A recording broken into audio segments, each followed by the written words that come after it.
পৃথিবীতে সবচাইতে সুন্দর ছিল ইউসুফ নবী, সুবহানাল্লাহ পড়েন। তবে বিশ্ব নবীর চাইতে কি বেশি সুন্দর? না, never. There is no comparison with our beloved prophet Muhammad sallallahu, whether it's the body fitness, whether it's the color, whether it's the personality, whether it's the strength and stamina, কোনো দিক দিয়ে there is no comparison with our prophet. He is out of any kind of comparison.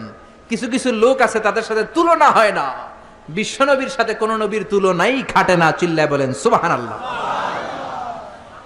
এজন্য বিশ্বনবী বলতেন আনা মালিহুন ওয়া আখি ইউসুফু সাবিহুন, আমি হলাম লাবণ্যময় সুন্দর, আমার ভাই ইউসুফ হলো সাদা সুন্দর। লবণের আরবি হলো মিলহ। মিলহুন মানে কি? আর লবণ থেকে লাবণ্যময় সুন্দর। বিশ্বনবী লাবণ্যময় সুন্দর আর ইউসুফ নবী সাদা সুন্দর। বলেন তো দুইটার মধ্যে কোনটার দাম বেশি? জোরে বলেন।